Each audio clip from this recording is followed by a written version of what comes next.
The autumn of 1815 arrived, with cold winds and golden leaves. And with it came the grandest night the Ashworth estate had seen in years. Every chandelier in the ballroom burned bright. 300 candles flickered above the heads of lords, ladies, earls, and baronesses who had traveled from every corner of the English countryside to attend the Duchess Beatrice Ashworth's harvest gala. And every single one of them was afraid of her. They smiled at her, of course. They raised their crystal glasses when she raised hers. They complimented her emerald silk gown and the pearl choker around her neck. They laughed at her dry remarks. They nodded when she spoke. But behind those polished smiles, behind the powdered faces and the starched cravats, there lived a quiet kind of dread. The sort that sits in your chest and tightens every time a certain person glances your way. Because Duchess Beatrice knew things. She knew about Lord Pemberton's gambling debts that would destroy his family if his creditors ever found out. She knew about Lady Fairfax's forged inheritance documents. She knew about the Earl of Granville's secret agreement to sell crown-leased farmland to foreign merchants. She knew things that could ruin lives, tear apart families, and burn reputations to ash. And she used every piece of it. For years, the Duchess had built something far more powerful than wealth or title. She had built fear, a careful, quiet empire of whispered threats and sealed envelopes, all managed from within the walls of the Ashworth estate. No one dared challenge her. No one dared refuse her requests. When Beatrice wanted a favor, she received it. When she wanted silence, she got it. Even her own husband, the Duke Arthur Ashworth, stood at the edge of the ballroom that evening with a glass of port wine he had barely touched, watching his wife command the room like a general surveying a battlefield. He was 34 years old, tall, broad-shouldered, with a square jaw and deep-set gray eyes. By every measure, Arthur was the rightful master of the estate, the holder of the Ashworth title, and the legal owner of every acre of land stretching from the river to the hills. And yet, for the past 3 years, he had lived under his wife's thumb. She had a document, a ledger from his youth, carefully altered, that made it appear as though Arthur had once taken money from tenant farmers through fraudulent means. The ledger was a forgery, planted by Beatrice's agents long before Arthur even understood what she was capable of. She had used it to pressure him into signing over management of the estate finances, and piece by piece, she had been working to claim full legal ownership of the Ashworth lands themselves. Arthur had spent months searching for a way out. He had consulted solicitors in secret. He had written coded letters to trusted friends. He had paced his library at midnight, turning the problem over and over in his mind like a stone that refused to crack. Until, 6 weeks ago, he found his answer. Her name was Maya. She arrived at the estate with a letter of reference from a minor household in Berkshire, a letter Arthur had forged himself. She was young, perhaps 25, with sharp brown eyes and steady hands that never trembled. The housekeeper, Mrs. Aldridge, assigned her duties as a parlor maid. She polished silver, dusted mantles, and served tea with the kind of quiet obedience that made her invisible to everyone around her. Which was exactly the point.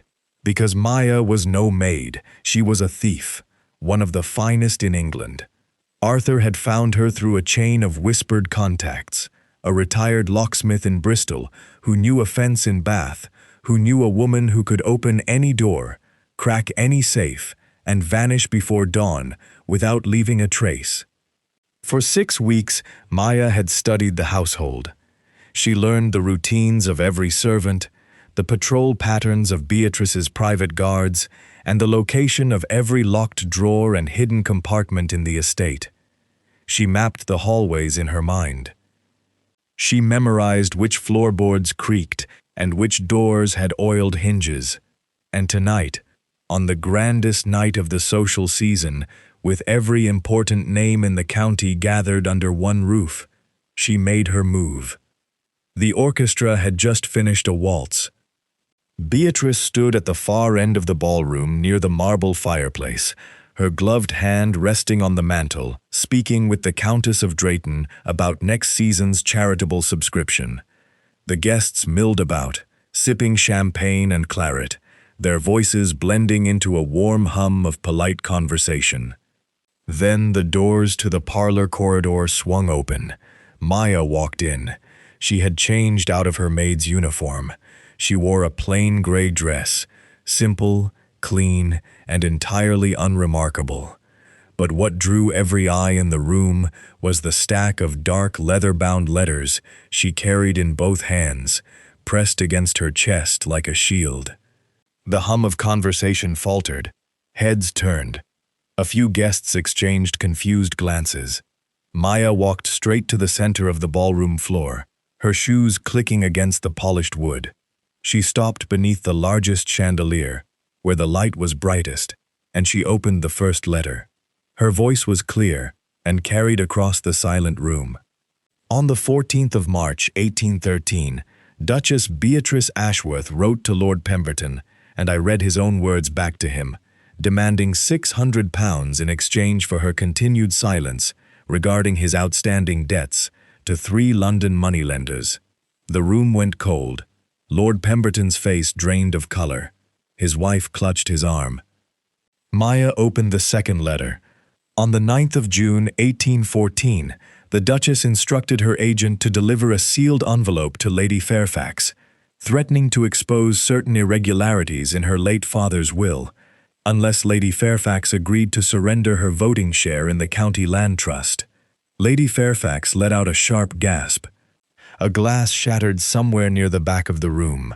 Maya continued, letter after letter, name after name, each one a record of threats, of payments demanded, of silence purchased. The Duchess's entire network, years of careful, ruthless control, laid bare under the golden light of her own chandeliers, in front of her own guests, in her own home. Beatrice's face had turned to stone. She stood perfectly still by the fireplace, her emerald gown catching the candlelight, her eyes locked on Maya with a fury so intense it seemed to pull the warmth from the air around her. And then, in a voice that cut through the stunned silence like a blade, the Duchess spoke. Seize that woman, now. 2 of her personal footmen, large, loyal men who answered only to Beatrice, moved forward from the edges of the room. The guests pulled back, pressing against the walls. Maya closed the last letter and held the stack tight against her body, her jaw set, her eyes steady. She did not run. She did not flinch, because she knew something that no one else in that room knew, except for the tall, gray-eyed Duke, who was already stepping forward from the shadows with a look of perfectly rehearsed outrage on his face. The trap had been set, and the Duchess had just walked straight into it. Stand down, both of you. Arthur's voice filled the ballroom with the kind of authority that comes from generations of breeding and land ownership. The 2 footmen hesitated, caught between the Duchess's command and the Duke's presence. Arthur stepped past them without waiting for a response, placing himself directly between Maya and the rest of the room. He turned to face the guests. Every pair of eyes was fixed on him. Ladies and gentlemen, he said, adjusting his cufflinks with deliberate calm, I must apologize for this disgraceful interruption to the evening. It is clear that this servant has lost her mind entirely, and I intend to deal with her myself, privately. He turned to Beatrice. Their eyes met across the ballroom floor, and for a brief moment, something passed between them, a silent war fought in a single glance. Beatrice's lips were pressed thin. Her gloved fingers gripped the marble mantel behind her so tightly that her knuckles showed white through the silk.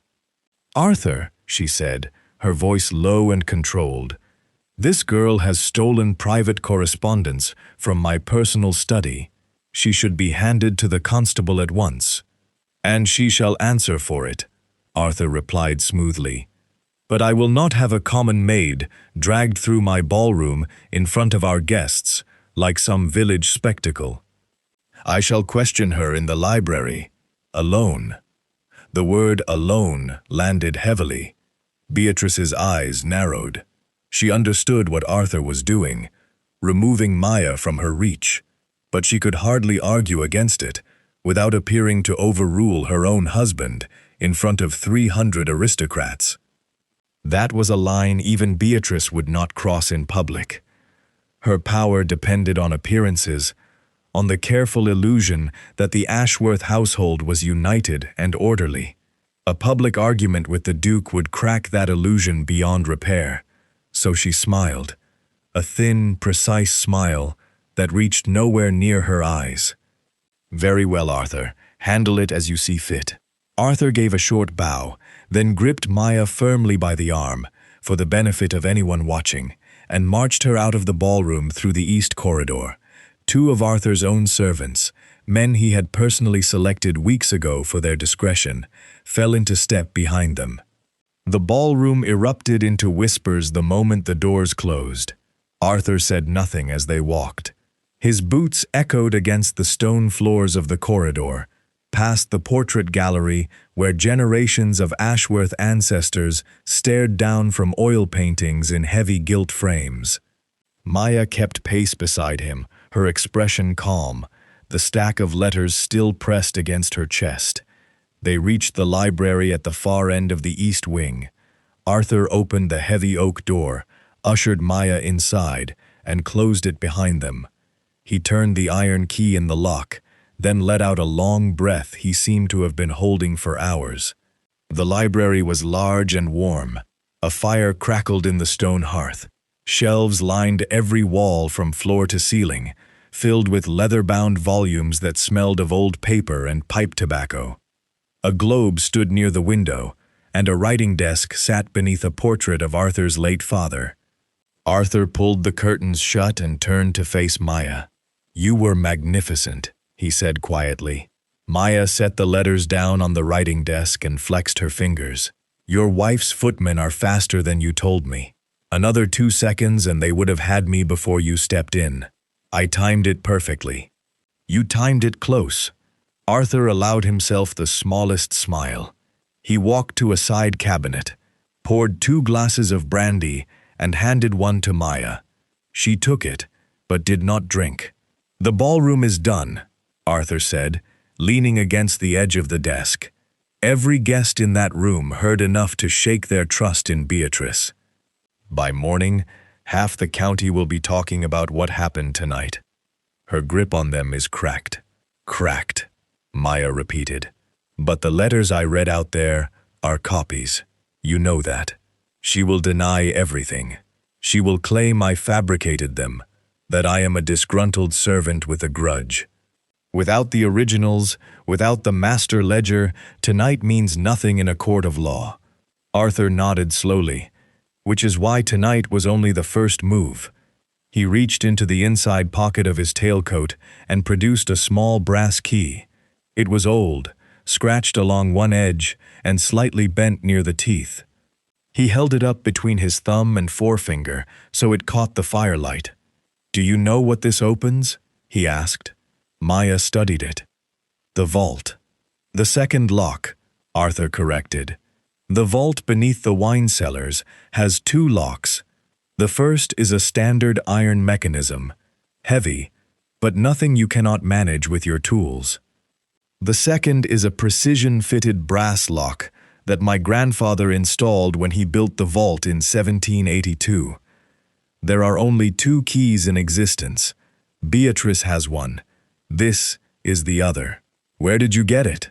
"My father's solicitor in Cheltenham kept it in a sealed deposit box. I retrieved it 3 months ago under the pretense of reviewing estate inheritance papers. Beatrice does not know it exists." Maya took the key from his hand and turned it over, examining the teeth with a practiced eye. She tucked it into the small leather pouch she wore beneath her dress, alongside her lockpicks and a thin coil of wire. "The vault holds everything?"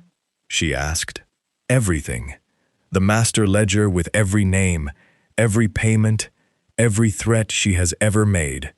The original copies of the documents she uses to control Pemberton, Fairfax, Granville, and at least a dozen others. And most importantly, the forged debt paper she holds over me. The one that claims I defrauded my own tenants. And if the ledger is not there, Arthur's jaw tightened. Then I have risked everything for nothing, and Beatrice will destroy us both before the week is out. A silence settled between them. The fire popped and hissed. Outside, through the thick stone walls, they could faintly hear the orchestra starting up again in the ballroom. Beatrice's attempt to restore order and pretend the evening had not been shattered. "Tomorrow night," Arthur said, "I will draw the guards away. You will have a quarter of an hour, perhaps less." "Can you do it?" Maya finished her brandy in one swallow and set the glass down on the desk. "I have been studying that cellar for 6 weeks, Your Grace. I know every step, every hinge, and every shadow between the kitchen passage and the vault door. A quarter of an hour is more than enough." Arthur extended his hand. Maya shook it once, firmly. "Then tomorrow night," he said, "we finish this." Maya picked up the copied letters from the desk, crossed the room, and paused at the door. She glanced back at him. "One thing, Your Grace. If your wife discovers what we are doing before I reach that vault, she will not simply have me arrested. You understand that?" Arthur met her gaze without flinching. "I understand it completely, which is why she must not discover it." He unlocked the door and called for his 2 trusted servants to escort Maya back to the servants' quarters through the rear passage, well away from the ballroom and well away from Beatrice's eyes. Then he stood alone in the library, staring at the dying fire, and allowed himself one more moment of doubt before locking it away somewhere deep and unreachable. Tomorrow would decide everything. The following evening came wrapped in thick gray clouds and a biting October wind that rattled the window panes of the Ashworth estate. The gala guests had departed that morning in a flurry of hastily packed trunks and whispered conversations, and the great house now felt hollow and tense, like a stage after the final act, when the audience has gone, but the players remain. Beatrice had spent the entire day in her private sitting room on the upper floor. She had summoned 3 of her most trusted retainers, hard-faced men who wore servants' livery but answered to no household duty, and stationed them at key points throughout the manor. 2 guarded the main staircase. 1 stood watch near the cellar entrance behind the kitchen. The Duchess was no fool. Whatever had happened at the gala, whatever that maid had been after, Beatrice understood that the real threat had not yet passed. She had also sent word to her chief butler, Mr. Hale, a lean man with thinning hair and cold, watchful eyes. Hale was more than a butler. He managed the day-to-day workings of the syndicate, the couriers, the letter drops, the collection of payments. If Beatrice was the mind behind the operation, Hale was her hands. He had served her for 9 years, and his loyalty was purchased with a generous cut of every pound that flowed through her network. Maya knew all of this. She had spent 6 weeks memorizing every face, every routine, and every weakness in the household's defenses. She knew that the guard near the cellar entrance changed position every 40 minutes to stretch his legs in the kitchen passage. She knew that the cellar door had 3 hinges, and the middle one squeaked unless pressure was applied to the top of the door while opening it. She knew that the stone staircase leading down to the wine stores had 22 steps, and the 9th one was cracked and would shift underfoot if stepped on carelessly. What she needed was time. 15 minutes of clear, uninterrupted access. And that was Arthur's part to play. At 9:30 that evening, Duke Arthur appeared in the east wing with a lantern and a leather-bound inventory ledger tucked under his arm. He walked briskly, his expression fixed with the sort of irritated concentration that discouraged conversation. He found the first of Beatrice's retainers standing at the base of the servants' staircase and stopped in front of him. "You there, what is your name?" The man straightened. "Colley, Your Grace." "Colley, I have received a report from the housekeeper that several items are unaccounted for in the East Wing storerooms. Silver plate, candlesticks, and a set of wine decanters that belonged to my late mother. Given the events of last night, I am conducting a full inventory of the East Wing immediately, and I require every available man to assist with the count." Colley hesitated. "Her Grace instructed me to remain at this post, Your Grace." Arthur lowered his voice and leaned closer.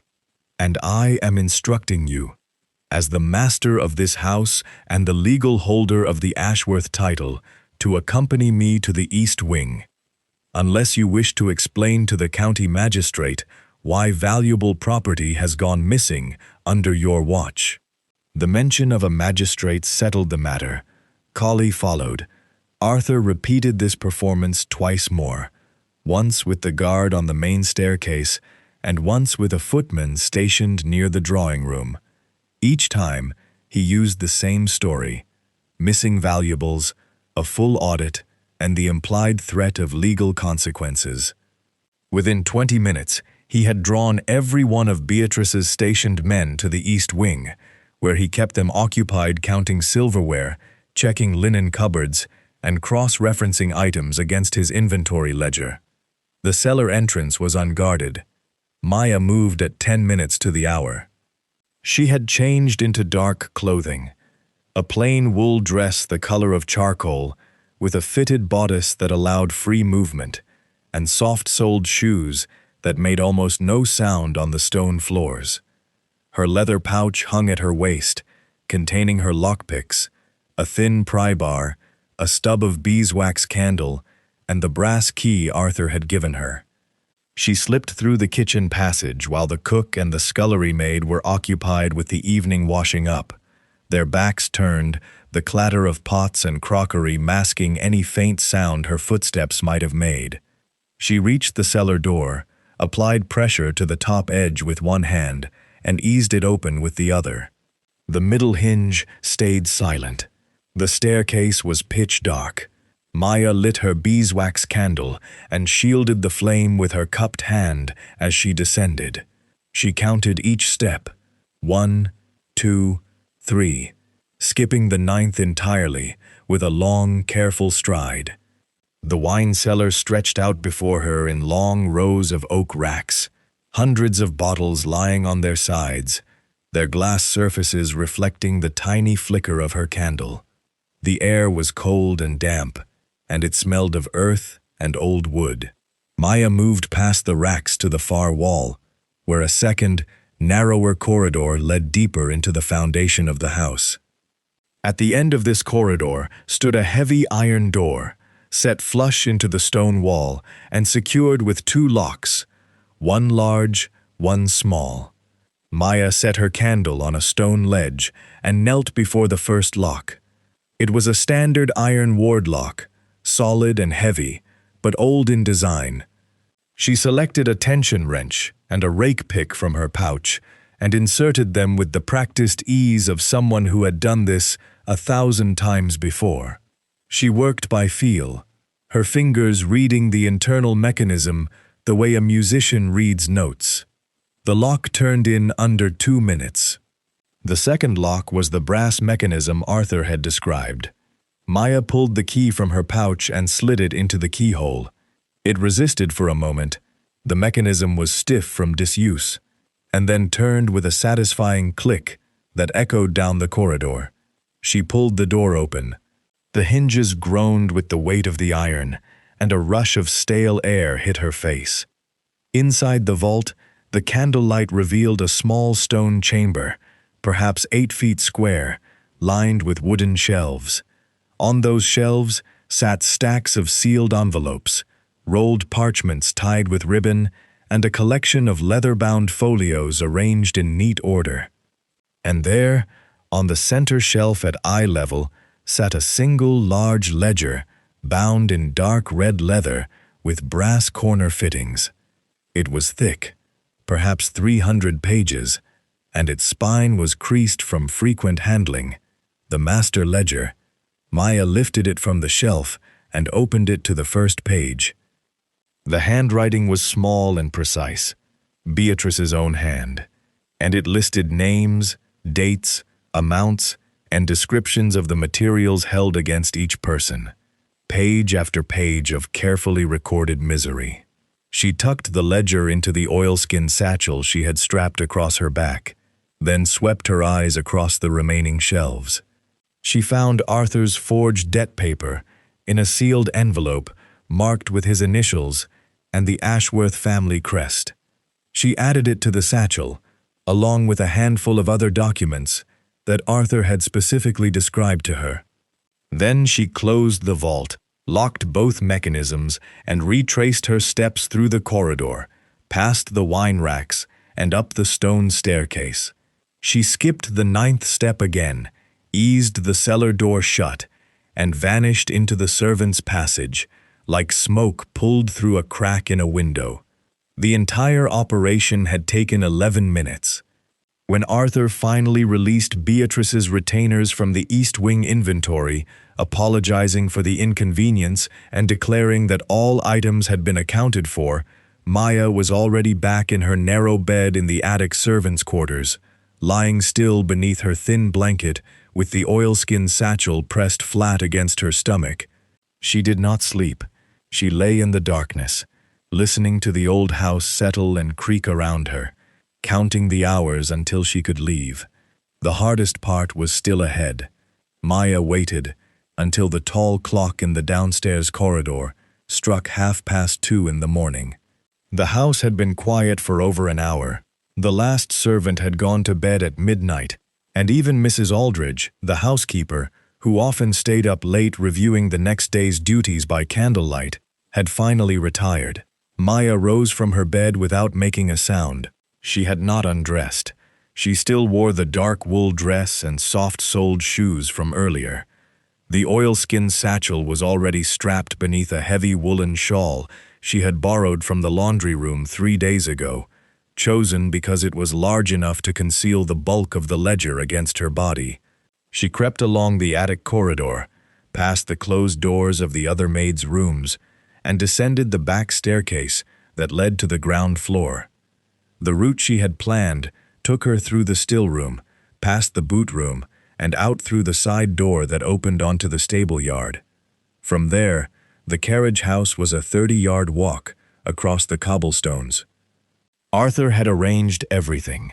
A light 2-horse carriage would be waiting in the carriage house, already hitched and facing the rear gate.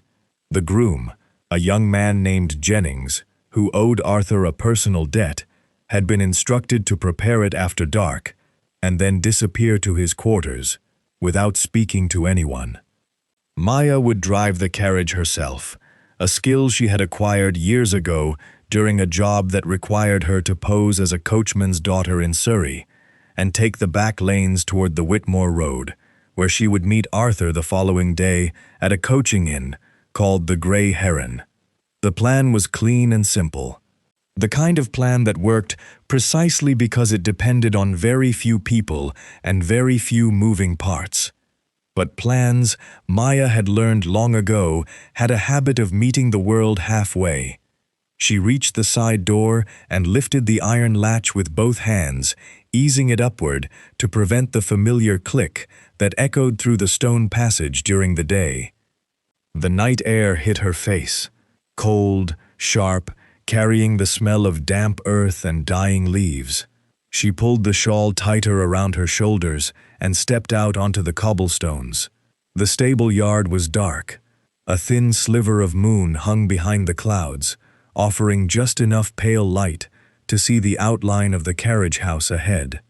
The main stable block stood to her left, and she could hear the low breathing of horses behind the wooden doors. A lantern burned in the groom's quarters above the stable, but the curtain was drawn and there was no movement behind it. Maya crossed the yard quickly, keeping close to the wall of the kitchen garden, where the shadows were deepest. She reached the carriage house and pulled open the wide wooden door, just enough to slip inside. The carriage was there, a neat, black Brunham with brass fittings, 2 chestnut mares standing quietly in their traces, their breath forming small clouds in the cold air. Jennings had done his part well. The horses were calm, the harness was secure, and the rear gate of the stable yard was already unbolted. Maya allowed herself a moment of relief. She placed one hand on the carriage door and was about to step up onto the driver's seat when a voice spoke from the darkness behind her. "Going somewhere at this hour, miss?" Maya froze. A lantern flared to life. The warm yellow glow spread across the carriage house, revealing the figure of Mr. Hale, standing just inside the far entrance, one hand holding the lantern and the other resting on the handle of a walking stick. His thin face was calm, almost pleasant, and his eyes moved from Maya's face to the shape of the satchel beneath her shawl, with the slow precision of a man who already knew exactly what he was looking at. "I have been watching you for 3 weeks," Hale said, stepping closer. His voice was soft and unhurried, the voice of someone who believed he had complete control of the situation. "You think I did not notice? A new maid who asks no questions about wages, who memorizes corridors she has no business walking through, who watches the cellar door the way a cat watches a mouse hole?" Maya said nothing. Her hand was still on the carriage door. She calculated the distance to the driver's seat. 4 seconds to climb up, another 3 to release the brake and snap the reins. 7 seconds was a long time when someone was standing 10 feet away from you.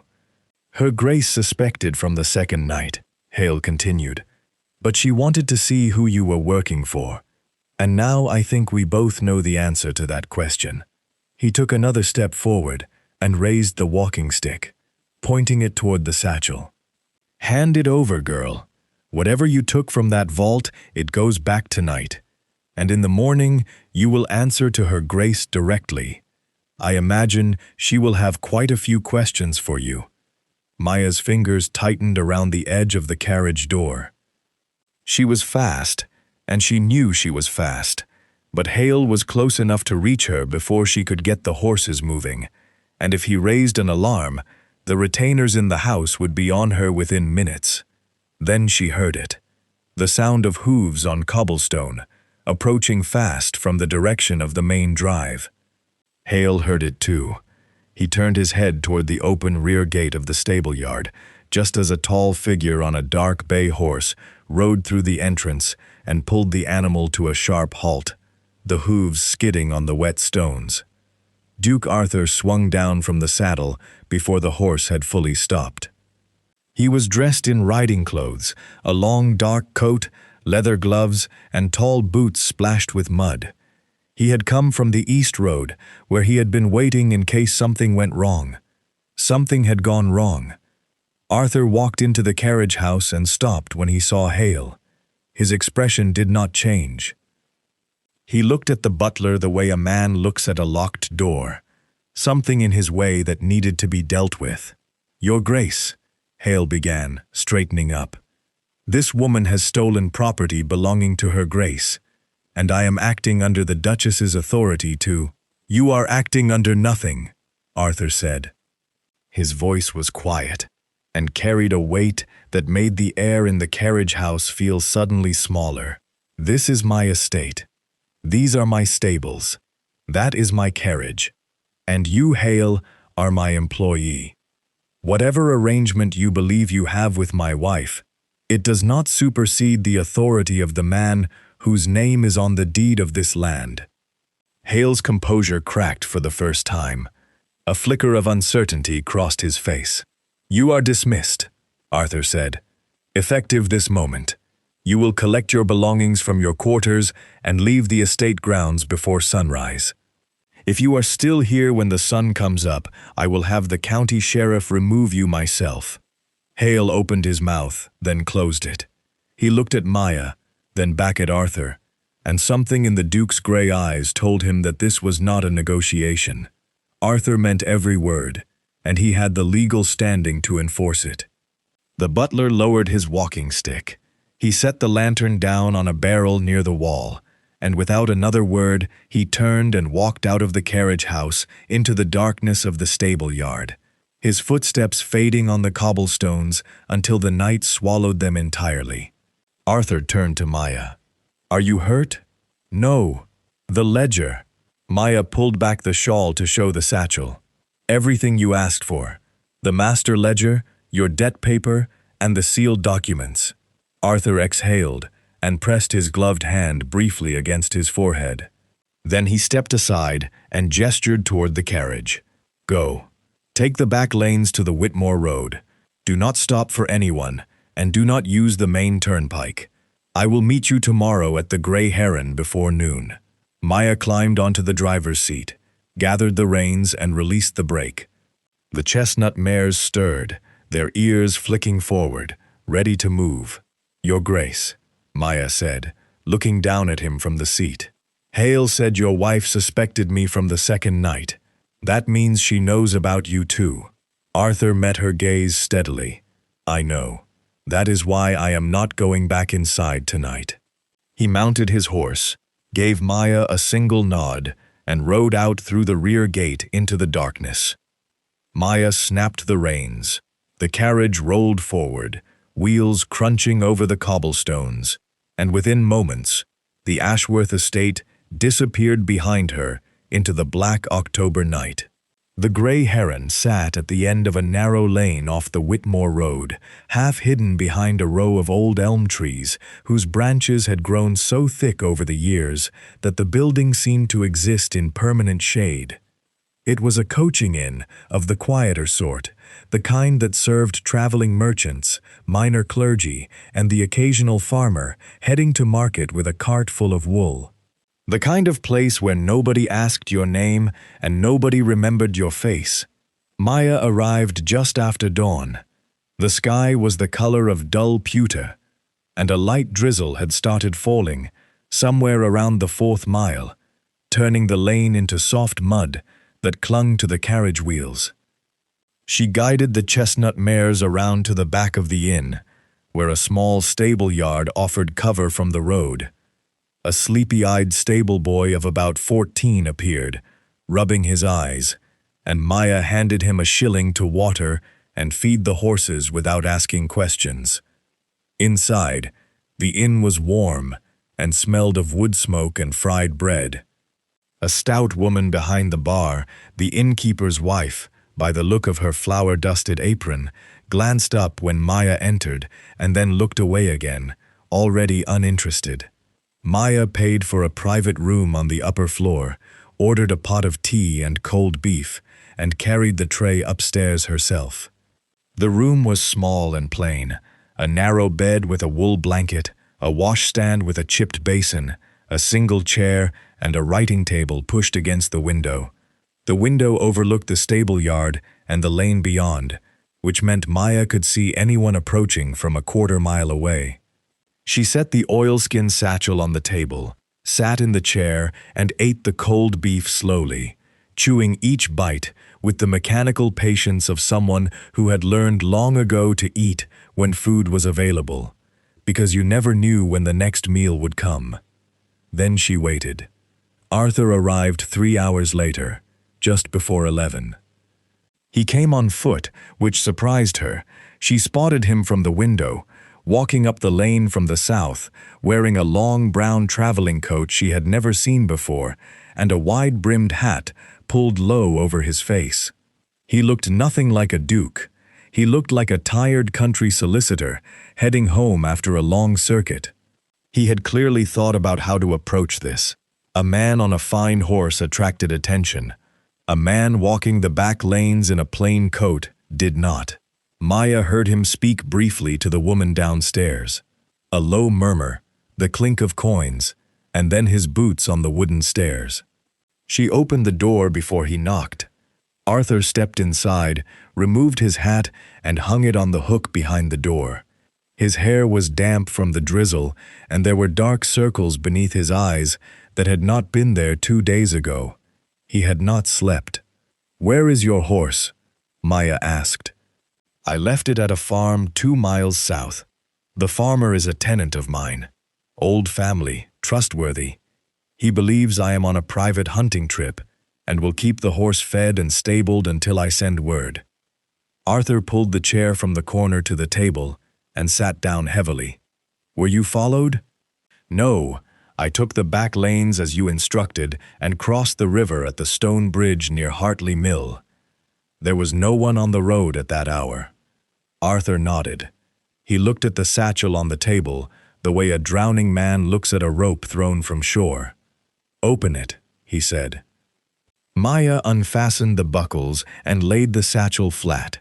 She lifted out the master ledger first, the heavy red leather volume with its brass corner fittings, and set it before Arthur. Then she placed the sealed envelope containing his forged debt paper beside it, followed by a bundle of smaller documents tied with gray ribbon. Arthur picked up the sealed envelope. He turned it over in his hands, studying the wax seal, the Ashworth crest, pressed into dark red wax. He broke the seal with his thumb and withdrew the document inside. It was a single sheet of heavy parchment, written in a neat clerk's hand, dated 1807. It purported to be a record of financial transactions between the young Duke Arthur Ashworth and several tenant farmers on the northern portion of the estate, showing payments received for leases that had never been officially registered, payments that, if the document were genuine, would constitute fraud against the tenants and a violation of the county land codes. Arthur read it twice, his jaw tightening with each line. Then he folded it carefully and placed it back on the table. "I was 26 years old when she planted this," he said quietly. "I had only held the title for 2 years. I trusted her completely. She told me it was a routine estate matter, that her solicitor would handle the filing. I signed where she pointed and thought nothing of it." He pressed his fingertips against his closed eyes. "By the time I understood what she had done, it was already locked in that vault, and she was using it to control every decision I made." Maya said nothing. She had heard similar stories before, people trapped by their own trust in someone who did not deserve it. She had learned that silence was more useful than sympathy in moments like these. Arthur opened the master ledger. Together, they began reviewing its contents, page by page. Beatrice's handwriting was meticulous, almost beautiful in its precision. Each entry followed the same format: a name, a date, a description of the compromising material held, the demands made, and the payments or favors received in return. Lord Pemberton, Lady Fairfax, the Earl of Granville, Sir Reginald Marsh, the Dowager Viscountess of Thornbury, a retired admiral, a bishop's private secretary, a country magistrate, name after name, stretching back over a decade, covering nearly every family of influence in the county and several beyond it. "How many?" Maya asked when they reached the final pages. Arthur counted the entries in the index at the back. 43 families, all held by the throat for years. He closed the ledger and rested both hands flat on its cover. "This is enough, more than enough. If I present this to the High Magistrate in Ashford with the original documents as evidence, Beatrice will face criminal charges for extortion, forgery, and fraud. Her entire operation collapses."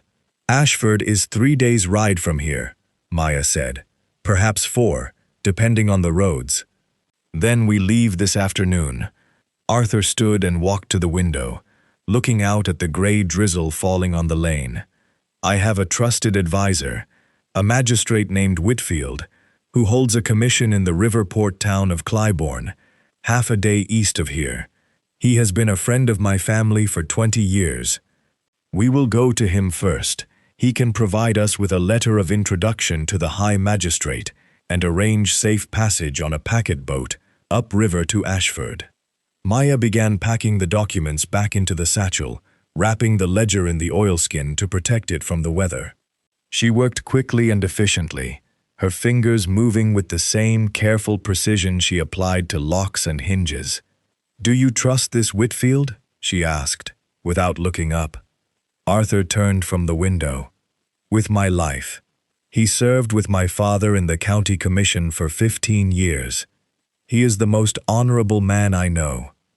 Maya fastened the satchel and pulled the strap tight across her shoulder. She had worked with enough people over the years to understand that trust and honor were words men used freely about their friends, right up until the moment those friends proved them wrong. She kept that thought to herself. "We should eat before we leave," she said instead, "and your horses need rest. We can depart by 2 o'clock and reach Clybourne by nightfall if the roads hold." Arthur agreed. He went downstairs to arrange a meal while Maya sat on the edge of the bed, the satchel resting on her lap, her hand flat against the oilskin cover. 43 families, a decade of fear, all pressed between the pages of a single ledger. And the only thing standing between that ledger and the courtroom was a 3-day journey through open countryside, with half the county possibly looking for them.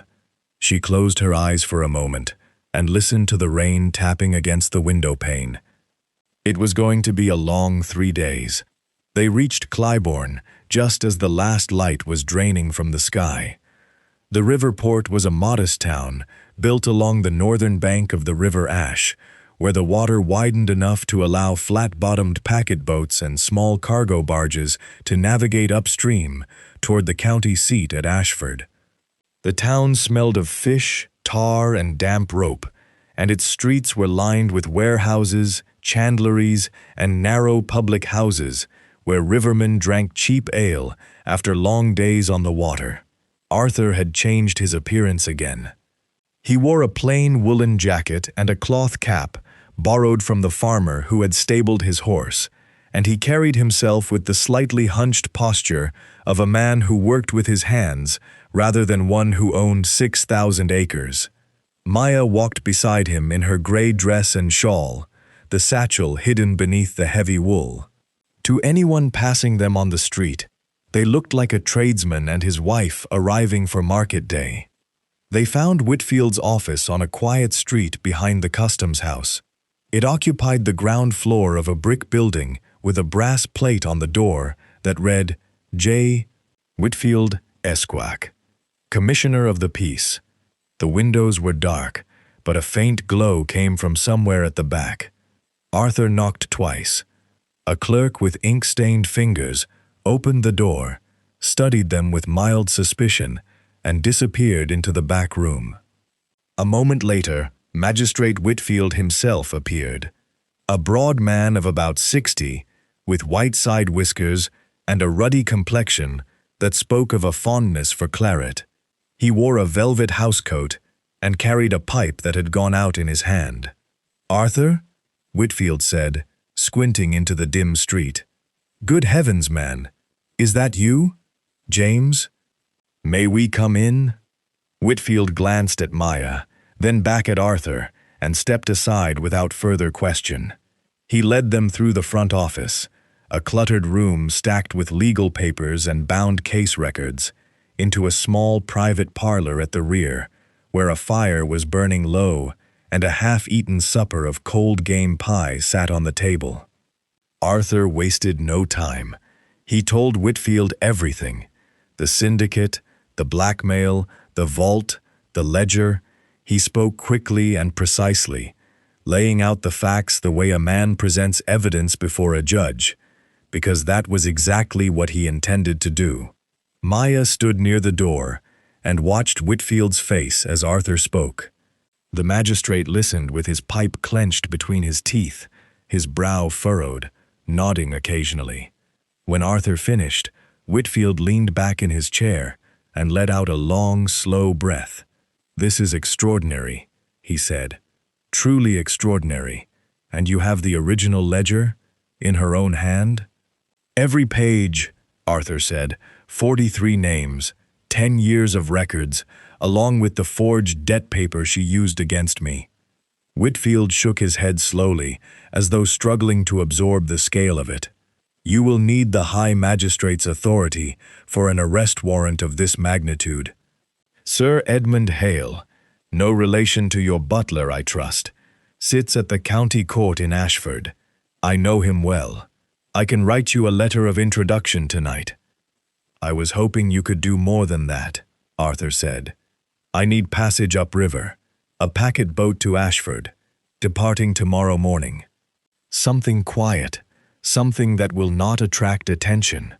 Whitfield stood and walked to a cabinet near the fireplace. He produced a bottle of port and 3 glasses, pouring without asking. There is a boat called the Kingfisher that runs cargo and passengers to Ashford twice a week. She departs from the East Pier at 7 o'clock tomorrow morning. I know her captain, a man named Briggs, reliable, discreet. I can send word to him tonight and have 2 berths reserved under assumed names. Arthur accepted the glass of port and took a long drink. For the first time in days, the tension in his shoulders seemed to ease slightly. Thank you, James. I knew I could count on you. Whitfield raised his glass with a warm smile. Your father would have done the same for me. Now, you both look exhausted. There is a clean lodging house on Ferry Street, 2 minutes' walk from the East Pier. Get some rest. I will have everything arranged by morning. They left Whitfield's office shortly after 9 and found the lodging house, a narrow timber-framed building run by a quiet widow who asked for payment in advance and nothing else. Arthur took a room on the first floor. Maya took one across the hall. They agreed to meet in the downstairs passage at 6:30. Maya locked her door, set the satchel on the bed, and sat beside the window that overlooked the street. She watched the lamplighter make his way along Ferry Street, his long pole touching each gas lamp into life, and she thought about Whitfield. Something had bothered her about the magistrate, though she could not yet name it precisely. He had been too calm, perhaps, too willing. Most men, when confronted with evidence of a criminal conspiracy involving dozens of noble families, would show alarm, ask difficult questions, demand to see the documents themselves. Whitfield had simply nodded and poured port wine. She slept lightly, with one hand resting on the satchel. The morning came gray and cold. A thick fog had rolled in from the river overnight, blanketing the town in white mist that muffled sound and reduced visibility to 20 yards. Maya dressed, strapped the satchel beneath her shawl, and met Arthur in the passage at the agreed time. They walked together through the fog toward the East Pier. The river was invisible, just the sound of water lapping against the wooden pilings somewhere below. The masts of moored boats appeared and disappeared in the mist like the bare branches of winter trees. A bell rang somewhere upstream, slow and steady. The East Pier came into view, a long wooden platform extending out over the water, with iron bollards and coiled ropes lining its edges. Arthur scanned the moored vessels for the Kingfisher. He found her, a sturdy packet boat with a painted hull, tied up at the far end of the pier. Her captain was visible on deck, moving about in the fog. They were 50 yards from the gangplank when Maya saw them. 3 men stood at the entrance to the pier, spread across the wooden walkway in a loose line. They wore heavy coats and wide hats pulled low against the fog, and they stood with the deliberate stillness of men who were waiting for someone specific. Arthur saw them at the same moment. He stopped walking. "Those are not rivermen," Maya said quietly. The middle figure stepped forward, and the fog thinned enough to reveal his face. Maya did not recognize him, but Arthur did. His expression changed, a slow collapse of understanding moving across his features like a shadow passing over open ground. "Arthur?" Maya said. "Whitfield," Arthur whispered. "He told them. He sent word to Beatrice last night." The 3 men began walking toward them.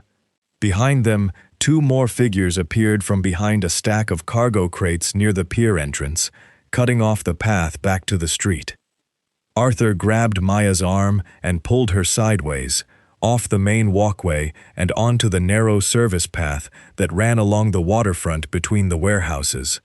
The fog swallowed them within seconds, but Maya could hear the boots of the men behind them, heavy, deliberate, quickening. They ran. Arthur led the way through the fog, turning sharply between stacked barrels and coiled anchor chains, ducking beneath the overhanging eaves of a sail loft. Maya followed close behind, one hand pressed against the satchel to keep it from swinging. The fog was so thick she could barely see Arthur 3 paces ahead of her, but she followed the sound of his breathing and the scrape of his boots on the wet cobblestones. They reached the far end of the waterfront, where the warehouses gave way to an open yard used by the timber merchants. A low stone wall separated the yard from a narrow alley that led uphill toward the market square. Arthur vaulted the wall first, then turned to help Maya over. They pressed themselves flat against the far side, breathing hard, listening. The footsteps of their pursuers passed by on the other side of the wall, heading further along the waterfront, following the path they expected their quarry to have taken. The sounds faded into the fog. Arthur looked at Maya. His face was flushed, his chest heaving, and there was something new in his gray eyes, a kind of cold, settled fury that had replaced the shock of a few moments ago. "Whitfield has been taking money from her," he said, his voice barely above a whisper. "All these years I trusted him, and he was part of it." Maya peered over the wall to confirm the alley was clear. "We need horses. We need to leave this town within the hour, before the fog lifts and they can see us clearly." Arthur wiped the moisture from his face with his sleeve and nodded. "The Port Road stables," he said. "South end of town. I saw them when we arrived last night." They moved quickly through the alley, 2 figures disappearing into the white mist, carrying with them the only evidence that could bring a Duchess to her knees. The Port Road stables occupied a long wooden building at the southern edge of Clybourne, where the town gave way to open farmland and the river curved west toward the hills. A painted sign above the entrance read, "Hatcher and Son, horses bought, sold, and let," and beneath it, in smaller letters, "Fair prices for fair stock." Arthur and Maya reached the stables just as the church bell in the town square struck 8. The fog was beginning to thin at the edges, and Maya knew they had perhaps an hour before visibility cleared enough for Whitfield's men to search the streets properly. The stable yard was busy with the early morning trade. A carter was loading sacks of grain onto a flatbed wagon. 2 farmhands argued over the price of a draft horse near the water trough. A stable boy was mucking out a stall with a pitchfork taller than himself. Arthur found the owner, a weathered man of about 50 with thick forearms and a leather apron, standing near the forge at the back of the yard, watching a farrier shoe a gray mare. "I need 2 horses," Arthur said. "Your fastest, saddled and ready within the quarter hour." Hatcher looked Arthur up and down, taking in the plain coat, the mud on his boots, and the urgency in his voice. His expression suggested he had seen plenty of men in a hurry over the years and had learned to charge accordingly. "I have a pair of thoroughbreds, bay gelding and a black mare, both sound, both fast.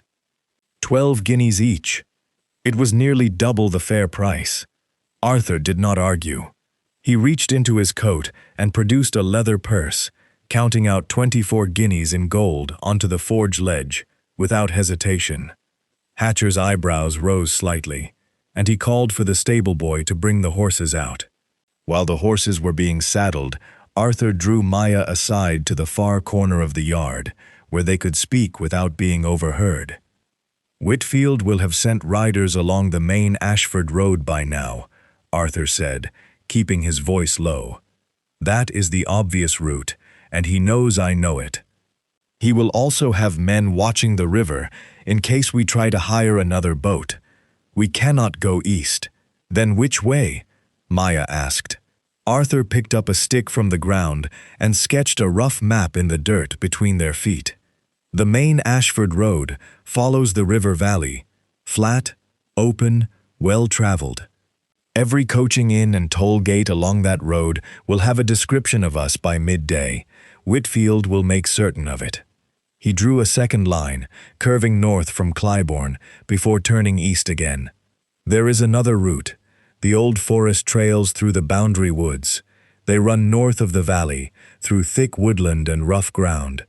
Nobody uses them anymore. The turnpike replaced them 30 years ago. The trails are narrow, overgrown in places, and add at least a full day to the journey. But they are invisible from the main road, and Whitfield will not think to look for us there. Maya studied the crude map. You know these trails? I rode them as a boy with my father. He used to take me hunting in those woods every autumn. I know every fork, every stream crossing, every clearing between here and the eastern edge of the forest where it meets the Ashford district. Maya nodded. It was a sound plan, provided Arthur's memory of trails he had ridden as a child was as reliable as he believed. She had worked with enough clients to know that confidence and accuracy were not always the same thing, but they had few choices remaining, and a difficult trail through empty woodland was far safer than an open road where men were already searching for them. There is one more thing, Arthur said. He straightened up and looked toward the main yard, where the carter was still loading his wagon. We need to give them something to follow. He walked over to Hatcher, who was counting his 24 guineas with evident satisfaction, and spoke to him for several minutes. Maya watched from the corner as Arthur gestured toward the main road, then toward a heavy covered carriage that stood unused near the back fence of the yard. More coins changed hands. Hatcher nodded, called over one of his hired men, a broad-shouldered fellow with a flat cap, and gave him instructions. Arthur returned to Maya with the trace of a grim smile on his face. I have hired Hatcher's man to drive that covered carriage east along the main Ashford Road. He will leave in 20 minutes, take the turnpike through the valley, and stop at every coaching inn along the way, watering the horses, asking for directions to Ashford, making himself visible. The carriage curtains will be drawn. Anyone watching will assume there are passengers inside. And when Whitfield's men catch up to it, they will find an empty carriage and a very confused driver who was paid 5 guineas to take a pleasant ride through the countryside. Maya almost smiled. How long will that buy us? Half a day at least, perhaps more, if they are cautious about approaching the carriage. By the time they realize the decoy is empty and double back, we will be deep in the boundary woods, where no mounted search party can easily follow.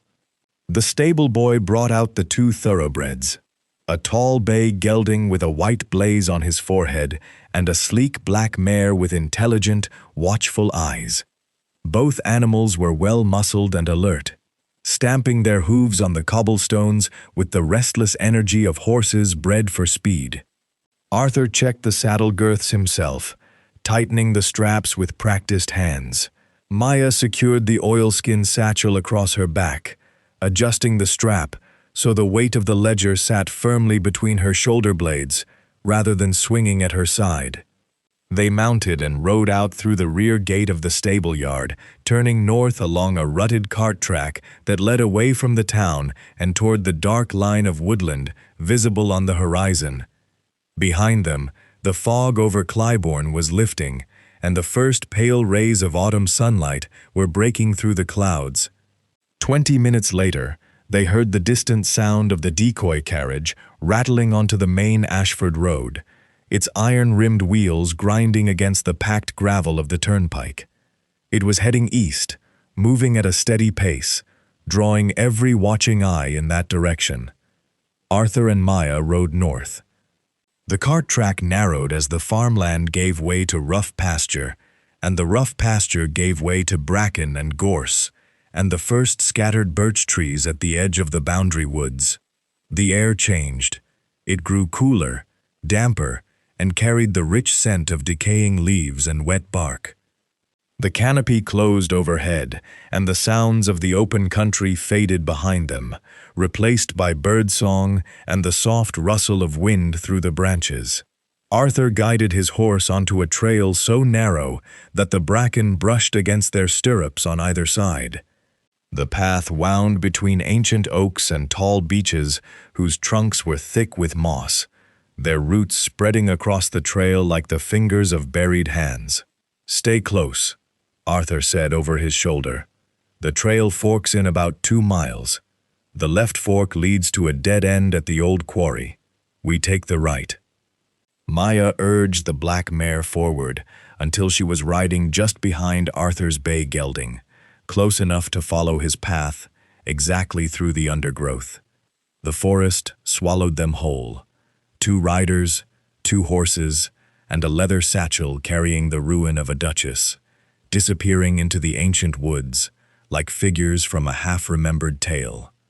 Behind them, the main road stretched east toward Ashford, empty and quiet, except for the distant rattle of a covered carriage carrying nothing at all. They rode through the boundary woods for the better part of the day, following trails that had not seen regular use in decades. Fallen branches blocked the path every few hundred yards, and in places the undergrowth had grown so thick that Arthur had to dismount and lead his horse through on foot, pushing aside tangles of bramble and hawthorn with his gloved hands. The forest was old and deep. Some of the oaks were 300 years or more, their trunks wider than a carriage, their canopies so dense that the sky above was reduced to scattered fragments of gray light. The ground was soft with layers of rotting leaves, and the horses' hooves sank with each step, making progress slow and exhausting for the animals. By mid-afternoon, they had covered perhaps 12 miles. Arthur estimated they were roughly halfway through the woods, with another 15 miles of forest before they reached the open country near Ashford. At this pace, they would need to camp overnight and complete the journey the following morning. Maya had said little during the ride. She kept her eyes on the trail ahead and her ears tuned to the sounds of the forest around them, listening for anything that did not belong. The snap of a twig under a boot, the jingle of a bridle, the murmur of voices carrying through the trees. She heard nothing of the sort. The woods were empty, save for the occasional rustle of a squirrel in the canopy and the distant drumming of a woodpecker somewhere to the north.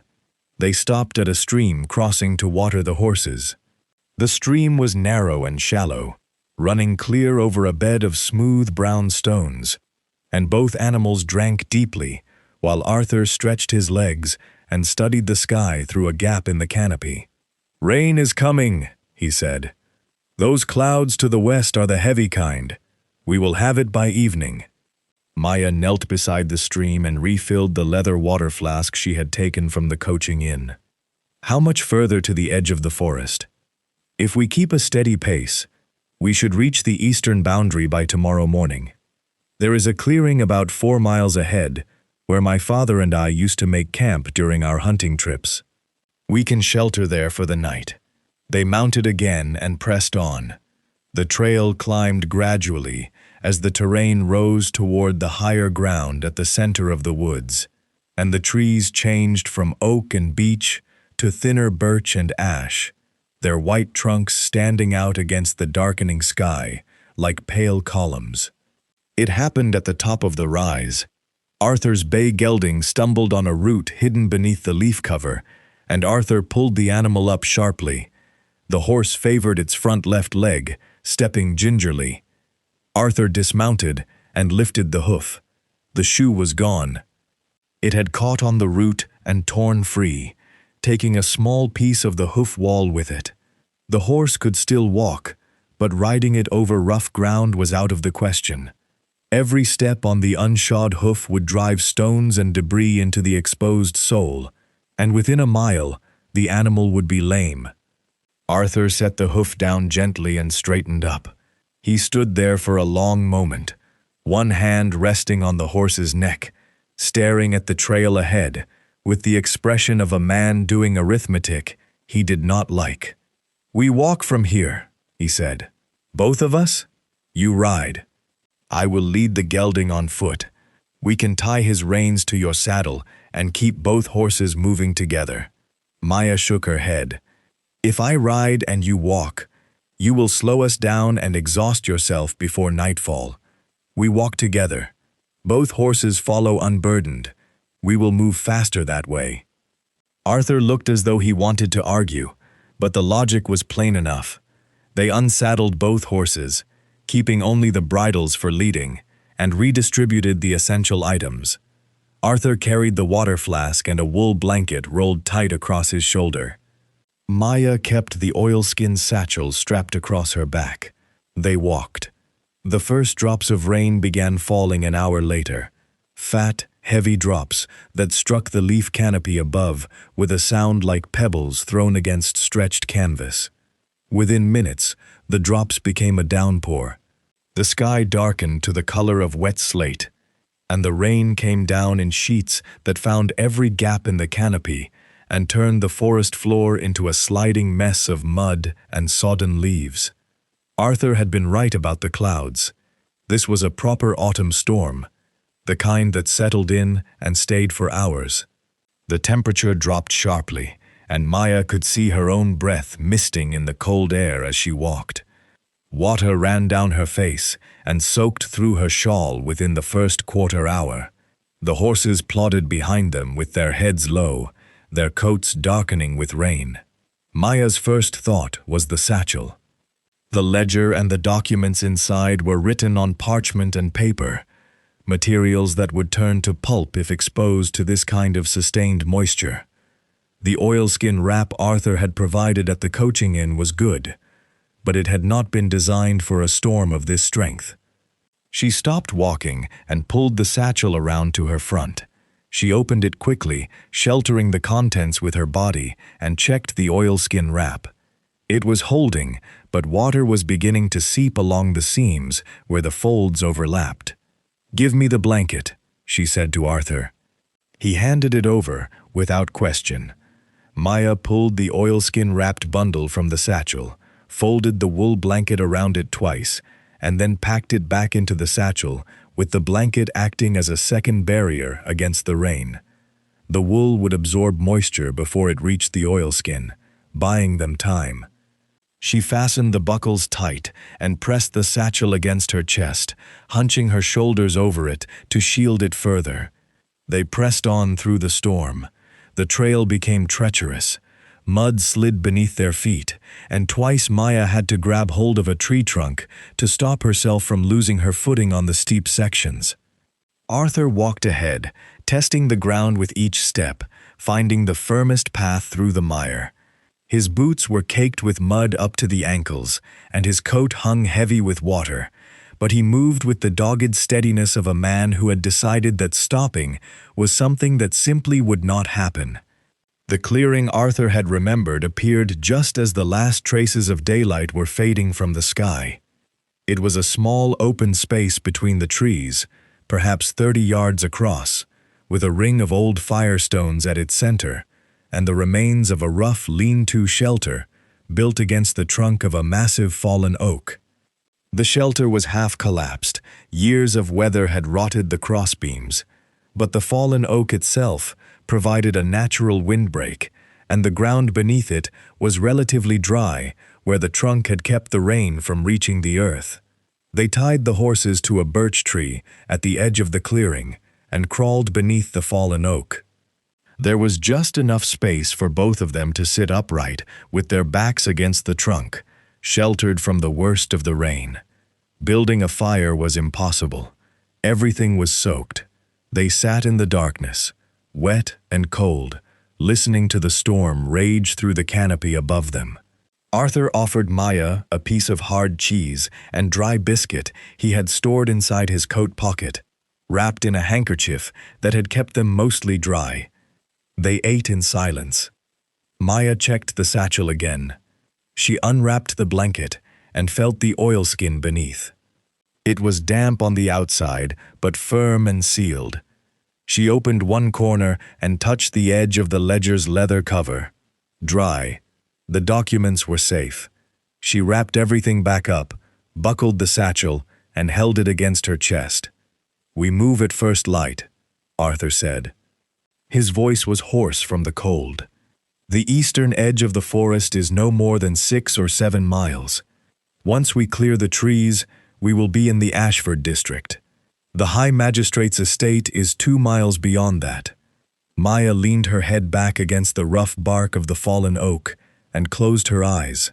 The rain drummed steadily overhead, and the horses shifted and stamped in the darkness nearby.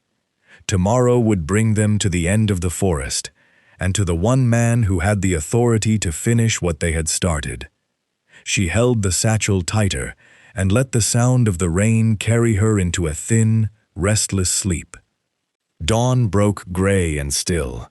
The storm had passed sometime in the small hours, leaving the forest dripping and quiet, every branch and leaf heavy with water that fell in fat drops onto the sodden ground below. The air smelled of wet earth and pine resin, and a pale mist hung between the tree trunks, like gauze draped across a stage. Maya woke first. Her neck was stiff from sleeping upright against the oak trunk, and her clothes were damp and cold against her skin. She checked the satchel immediately. The blanket wrapping was soaked through, but the oilskin beneath had held. The documents were dry. She allowed herself a slow breath of relief before nudging Arthur awake. He stirred with a groan, pressing one hand against his lower back as he straightened. His face was pale and drawn, and his lips had taken on a faint bluish tint from the cold. He looked 10 years older than the man who had stood in the ballroom 5 days ago. "Can you walk?" Maya asked. Arthur pulled himself to his feet, stamped his boots against the ground to force feeling back into his legs, and nodded. "I can walk. Let us finish this." They led the horses out of the clearing and back onto the trail. The gelding's unshod hoof had swollen slightly overnight, and the animal limped on the soft ground, but it could still move at a steady walk. The black mare was in better condition, stepping carefully through the mud, with her ears pricked forward, sensing open country somewhere ahead. The forest began to thin within the first mile. The ancient oaks gave way to younger growth, hazel, elder, and wild cherry, and the canopy opened enough to let broad shafts of morning light fall across the trail. Birdsong filled the air, louder and more varied than it had been in the deeper woods, and Maya spotted a kestrel hovering above the treetops, hunting the open fields beyond. By 9 o'clock, they reached the eastern boundary of the Boundary Woods. The tree line ended abruptly at a low stone wall, beyond which the land opened into rolling farmland, fields of stubble from the autumn harvest, hedgerows marking property lines, and in the distance, the gray spire of a parish church rising above a cluster of cottages. Arthur stopped at the wall and looked out across the open ground. His shoulders dropped slightly, and he gripped the top of the wall with both hands as though steadying himself against something that had nothing to do with physical balance. "The Ashford district," he said. "Sir Edmund Crawford's estate is beyond that ridge, perhaps 2 miles north of the village. We can follow the field paths and avoid the main road entirely." They climbed the wall, brought the horses over through a gate further along, and set out across the open fields. The ground was firm beneath the grass, dried somewhat by the morning breeze, and they made better progress than they had in the forest. Maya kept her eyes on the horizon, scanning for riders or carriages on the distant roads, but the countryside was quiet. A farmer plowing a far field with a team of heavy horses was the only soul in sight. The village came and went below them, a small collection of stone houses, a forge, and a public house gathered around a crossroads. Arthur steered them well above it, following a sheep track along the ridge that kept them out of sight from the road below. Sir Edmund Crawford's estate appeared beyond the ridge, exactly where Arthur had said it would be. It was a handsome property, a 3-story manor house of pale stone, set behind a sweep of gravel drive, with formal gardens to the south and a stable block to the east. An English flag hung limply from a pole above the front entrance, and smoke rose from 3 of the chimneys, suggesting a well-staffed household. Arthur paused at the edge of the property, just inside the tree line that bordered the northern approach. He turned to Maya. "Sir Edmund is the senior high magistrate for this district. He holds authority over criminal matters for the entire county, including the power to issue arrest warrants against persons of any rank, including titled nobility. He is the one man in England who can act on what we are carrying." "And you know him personally?" Maya asked. "I have met him twice. Once at a county assembly dinner 6 years ago, and once at a judicial function in London. We are not friends. He will not take my word on faith alone. The evidence must speak for itself." They tied the horses to a fence post near the tree line and walked the final stretch to the front entrance on foot.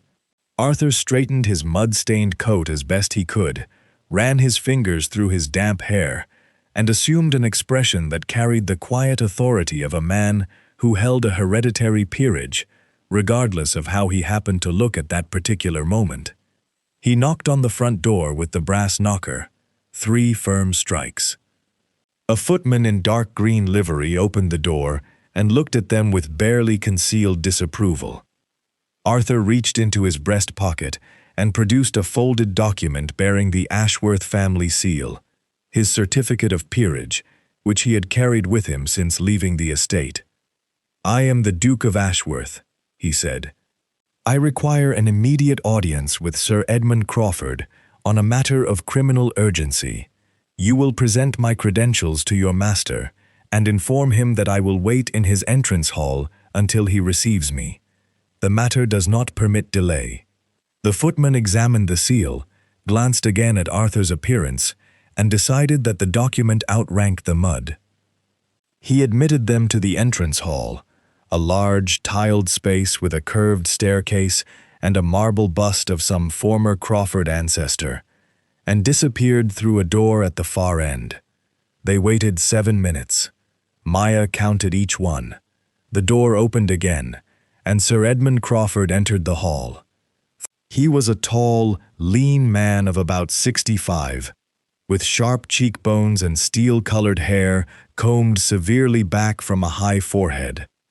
He wore a dark morning coat with a watch chain across the waistcoat, and he carried himself with the careful, measured bearing of a man who had spent 40 years weighing evidence and passing judgment. He studied Arthur for a long moment, then extended his hand. "Your Grace, I remember you from the Harrington dinner in 1809. You look as though you have had a difficult journey." "I have, Sir Edmund, and I would not be standing in your hall looking like this if the matter were anything less than grave." Crawford turned his gaze to Maya. "And this is?" "An essential witness," Arthur said. "She has risked her life to secure the evidence I am about to present to you." Crawford regarded Maya for a moment, then nodded. "Come through to my study, both of you." The study was a large, oak-paneled room, lined with legal texts and case records, bound in dark leather. A wide desk dominated the center, and tall windows overlooked the gardens. Crawford gestured for them to sit, then took his place behind the desk and folded his hands. "Tell me everything," he said. Arthur told him. He began with Beatrice's syndicate and laid out every detail: the blackmail, the forged documents, the control she exerted over 43 families, and the fraudulent debt paper she had used to seize management of the Ashworth estate. He spoke clearly and without embellishment, presenting the facts in the order they had occurred, and when he finished, he turned to Maya. Maya placed the oilskin satchel on the desk, unwrapped it carefully, and set the master ledger before Sir Edmund. She opened it to the first page, where Beatrice's precise handwriting began its catalogue of names and crimes. Then she placed the sealed documents beside it, the forged debt paper, the original letters, the records of payments received. The wax seals on these documents are unbroken. Maya said, pointing to the ledger's binding seal and the individual seals on each envelope. They have not been tampered with or altered since they were placed in the Duchess's vault. The handwriting throughout the ledger matches the Duchess's known correspondence, which can be verified against any letter she has sent to members of the county commission. Crawford examined the ledger in silence for a long time. He turned the pages slowly, reading selected entries, pausing occasionally to study a particular name or figure. His expression did not change, but his fingers pressed harder against the pages as he progressed deeper into the records. When he finally looked up, his face was set like stone. "Your Grace," he said quietly, "this is the most comprehensive record of systematic criminal extortion I have encountered in 40 years on the bench. I will issue an arrest warrant for the Duchess of Ashworth this afternoon. The High Sheriff will execute it personally." Arthur closed his eyes briefly. When he opened them, they were bright with something Maya had not seen in him before, a kind of fierce, exhausted relief, like a man who had been holding his breath underwater and had finally broken the surface. "Thank you, Sir Edmund." Crawford reached for his pen. "You will stay here tonight as my guests. Tomorrow we ride for the Ashworth estate." They departed Sir Edmund Crawford's estate at first light, on the 8th day. The morning was sharp and clear, the kind of late October dawn that turns the English countryside into a painting of gold and copper, with frost still clinging to the grass in the shadows where the sun had not yet reached. The party that rode out through Crawford's gates was considerably larger than the one that had arrived. Sir Edmund himself led the column on a tall gray hunter, dressed in his formal judicial coat with the county seal pinned to his breast. Beside him rode the High Sheriff, a stout, square-jawed man named Hartley, who wore a polished leather baldric across his chest and carried the county warrant in a sealed dispatch case strapped to his saddle. Behind them came a contingent of 12 county officers, serious, well-armed men mounted on sturdy horses, each wearing the dark blue coat and brass buttons of the county constabulary. They rode in disciplined pairs, their faces set with the grim professionalism of men who understood the weight of the duty they had been assigned. Arthur rode near the front, mounted on a fresh horse provided by Crawford's stable. He had bathed, shaved, and dressed in clean clothes borrowed from Crawford's household. A dark riding coat, polished boots, and a white cravat tied neatly at his throat. He looked like a duke again. The transformation from the mud-soaked, exhausted man who had knocked on Crawford's door the previous morning was remarkable. And yet there was something different about him now, a stillness in his expression that had not been there before, the look of a man who had made his decision and was no longer troubled by doubt. Maya rode at the rear of the column on the black mare that had carried her through the boundary woods.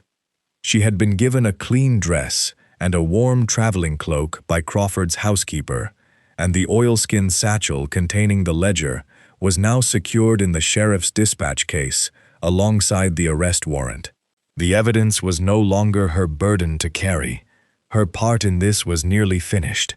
They took the main Ashford road westward, the same road Arthur and Maya had avoided on their journey east. There was no need for secrecy now. The High Sheriff's column moved openly, and any traveler on the road who saw them coming stepped quickly to the side. A magistrate riding with a dozen county officers was a sight that demanded respect and cleared the way ahead without a word being spoken.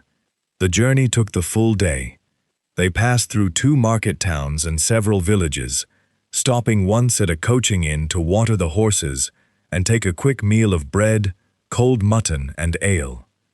At each stop, curious faces appeared at windows and doorways, watching the column pass with the wary fascination that ordinary folk always showed when the machinery of the law moved through their world. They reached the boundary of the Ashworth estate as the sun was sinking toward the western hills, throwing long amber shadows across the parkland. The great house appeared through the avenue of lime trees that lined the main approach, its pale stone facade glowing in the evening light, its rows of tall windows reflecting the sunset like squares of molten copper. Maya had last seen this house 5 days ago, slipping away from it in the darkness, with a stolen ledger pressed against her body. Now she was returning in broad daylight, riding behind the high sheriff and a dozen armed officers. The contrast was so sharp it felt like something from a dream. The column entered the estate courtyard and drew to a halt. The gravel crunched beneath the horses' hooves, and the sound echoed off the stone walls of the house, announcing their arrival to anyone within earshot. The front door opened almost immediately. Mrs. Aldridge, the housekeeper, appeared on the steps, her face registering first confusion, then alarm, as she took in the size and nature of the party assembled in the courtyard. Behind her, 2 footmen hovered in the doorway, unsure whether to step forward or retreat. Arthur dismounted and handed his reins to one of the county officers. He walked up the steps and addressed Mrs. Aldridge directly. "Where is the Duchess?" Mrs. Aldridge's eyes moved from Arthur to the sheriff, to the officers, and back to Arthur. Her voice came out thin and uncertain. "Her Grace is in the drawing room, Your Grace." "She has been expecting. That is, she has been asking after your whereabouts for several days." "I imagine she has," Arthur said. He turned and nodded to Sheriff Hartley. The sheriff dismounted, straightened his baldric, and followed Arthur through the front door, with 4 of his officers close behind. The remaining officers took up positions around the courtyard, covering the side entrances and the servants' passage that led to the rear of the house. Crawford stayed mounted, watching the proceedings from his saddle, with the calm detachment of a man who had overseen many such moments, and understood that his role now was to observe and ensure that proper procedure was followed. Maya remained on her horse near the back of the column. She had a clear view of the front entrance and the drawing room windows on the ground floor. She could see movement behind the glass, shadows passing back and forth, but could not make out the figures clearly. Arthur led the sheriff through the entrance hall, past the portrait gallery, and into the drawing room. The door was open. Beatrice was standing by the tall window that overlooked the south garden, dressed in a dark green silk gown with her hair pinned up beneath a lace cap. She held a cup of tea in one hand, and her posture was composed, almost serene, as though she had been waiting for this moment and had already decided how she would meet it. She turned when Arthur entered.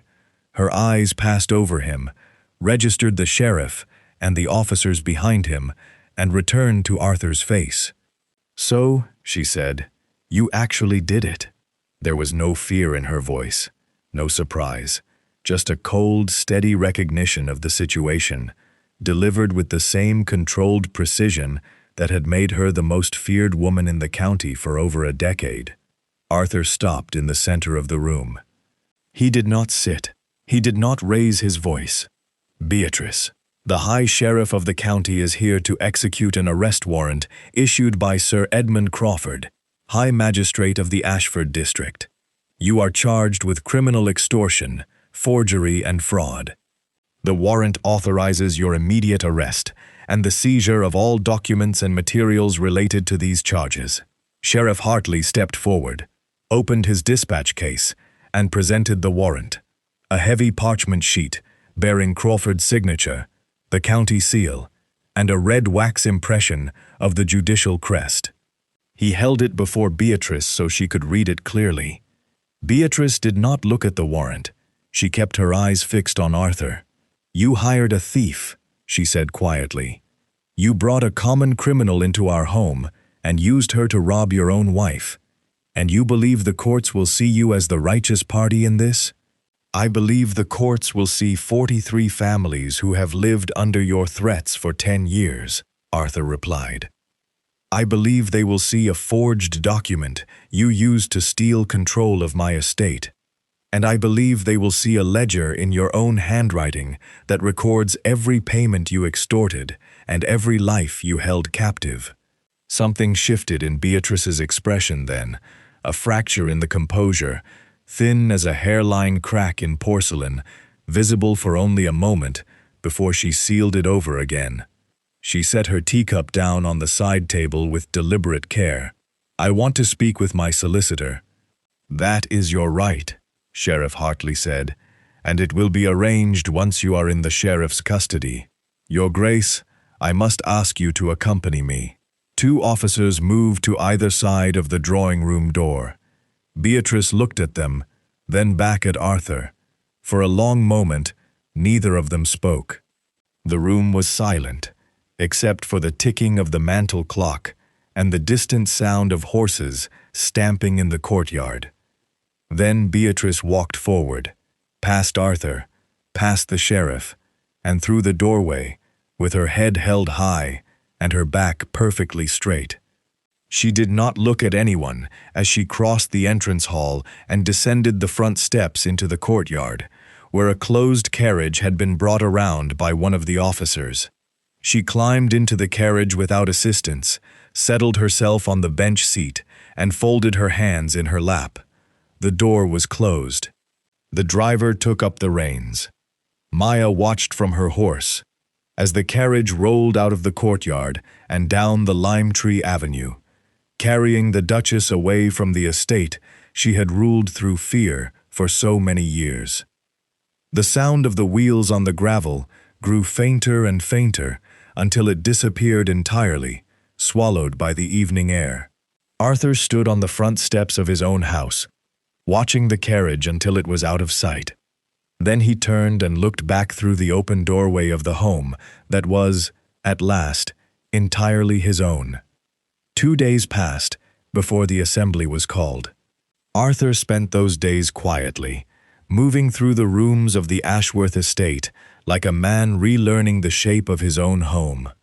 He dismissed the remaining members of Beatrice's private retainers, 4 men who packed their belongings and left without argument, once they understood that their employer was sitting in the county jail, awaiting formal charges. He reinstated the household servants who had been loyal to the Ashworth family before Beatrice had replaced them with her own people, and he sat with Mrs. Aldridge for an hour in the kitchen, explaining what had happened and asking her to restore the household to proper order. The housekeeper had wept. She told Arthur that she had suspected something was wrong for years. The locked rooms, the sealed correspondence, the hard-eyed men who came and went at odd hours. But she had been too frightened to speak. Arthur told her there was nothing to forgive. Fear was a cage that Beatrice had built around everyone, and no one could be blamed for staying inside it when the alternative was ruin.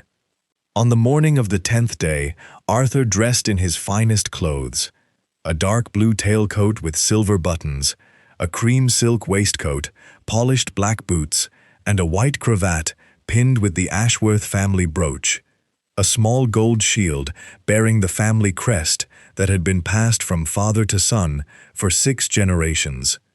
He studied himself in the mirror of his dressing room and saw, for the first time in years, a man he recognized. The town assembly rooms stood on the high street of Ashworth Village, a handsome brick building with tall arched windows and a columned entrance that had served as the center of local civic life for over a century. Dances were held there, harvest suppers, christening celebrations, and, on occasions of particular importance, formal gatherings of the county's landed families. Today was such an occasion. Arthur had sent personal letters to every family named in Beatrice's ledger, inviting them to attend a private assembly at 11 o'clock. The letters were brief and careful, stating only that the Duke of Ashworth wished to address a matter of great personal significance, and that each recipient's attendance was earnestly requested. They came, every single one of them. By 10:30, the assembly hall was filled with the rustle of silk and the low murmur of anxious conversation.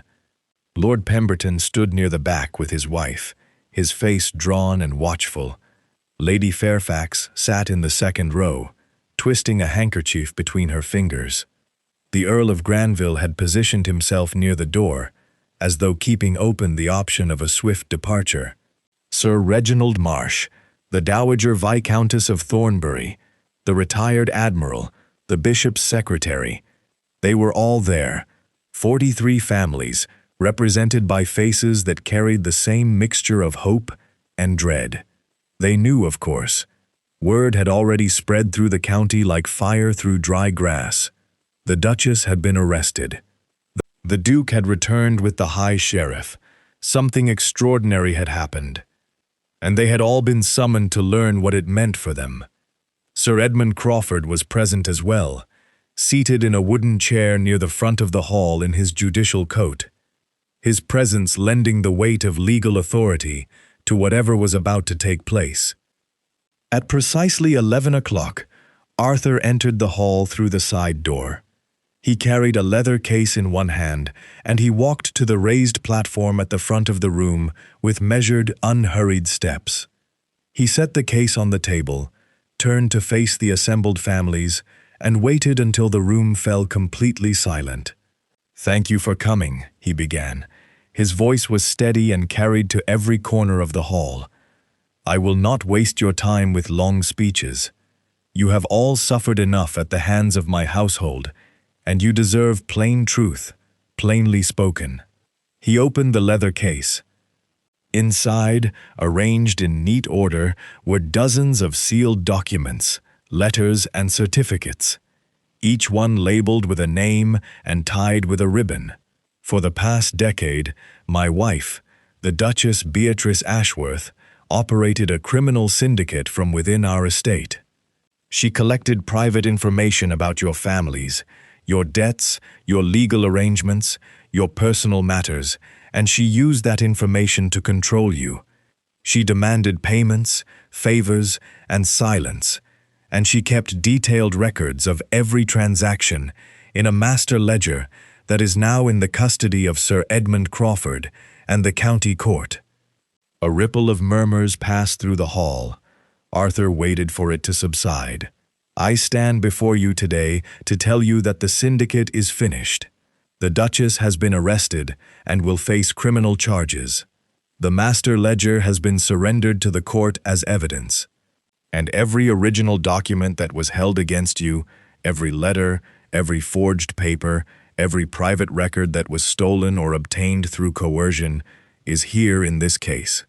He lifted the first bundle of documents from the case. "Lord Pemberton." Pemberton stepped forward from the back of the hall, his face tight with emotion. Arthur handed him a sealed envelope containing every piece of correspondence Beatrice had used against his family. Pemberton took it with both hands, looked down at it for a long moment, and then met Arthur's eyes. "Thank you, Your Grace," he said, his voice rough. Arthur nodded and reached for the next bundle. "Lady Fairfax." One by one he called each name. One by one they came forward. Lords and ladies, knights and widows, men and women who had lived for years under a shadow they could not escape, and received back the documents that had been used to chain them. Some took their envelopes in silence. Some murmured thanks. The Dowager Viscountess pressed her hand briefly over her eyes as she returned to her seat. The retired Admiral shook Arthur's hand with a grip that said more than any words could manage. It took nearly an hour.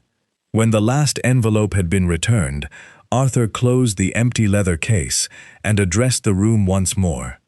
"I owe you all an apology. This happened under my roof, within my household, and I failed to stop it for far too long. I do not ask for your forgiveness today. I ask only for the chance to rebuild the trust that has been broken and to restore the Ashworth name to something worthy of the title it carries." The room was still. Then Lord Pemberton began to clap. Lady Fairfax joined him. Within moments, the entire hall was applauding, a sound that rolled through the assembly rooms and spilled out through the open windows into the high street, where villagers paused in their errands and looked toward the building with curiosity. Arthur allowed himself one small nod of acknowledgement. Then he stepped down from the platform and walked through the crowd toward the side door, shaking hands and exchanging quiet words as he went. Maya was waiting outside. She stood beneath the columned entrance of the assembly rooms, wearing the traveling cloak Crawford's housekeeper had given her, with a small leather bag at her feet. The black mare was tied to the railing nearby, saddled and ready. Arthur stepped outside and reached into his coat. He produced a thick envelope and held it out to her. "Your fee, as agreed, 500 guineas, plus an additional 200 for the trouble that was not part of the original arrangement." Maya took the envelope and tucked it inside her cloak without counting it. She had learned long ago that a man who tried to cheat you did not look you in the eye while handing over the payment, and Arthur's gaze was steady and clear. "What will you do now?" Arthur asked. Maya glanced down the high street, at the shops and the church spire and the slow rhythm of village life carrying on as it always had. "I have not decided yet. Somewhere warm, perhaps. Somewhere without cellars and vaults and locked iron doors." Arthur smiled. It was the first genuine smile she had seen from him, not a calculated expression designed to reassure or command, but the simple, tired smile of a man who had come through something difficult and found himself still standing on the other side. "You saved 43 families," he said, "and mine. I will not forget that." Maya untied the black mare and mounted. She gathered the reins in one hand and looked down at him from the saddle. "Take care of your estate, Your Grace. And next time you need a thief, try to find one who does not have to spend 6 weeks polishing your silver first." Arthur laughed, a proper laugh, the kind that comes from somewhere deep, and stepped back as Maya turned the mare toward the road. She rode east, through the village, past the church, and out onto the open road that led toward the hills. The autumn sun was high and warm on her face, and the countryside stretched out before her in every direction. Fields and hedgerows and distant woodlands painted in shades of gold and amber. Behind her, the Duke of Ashworth stood on the steps of the assembly rooms, watching her go, and then turned back toward his home to begin the long, quiet work of putting his house in order. The road ahead was open, and Maya rode into it without looking back.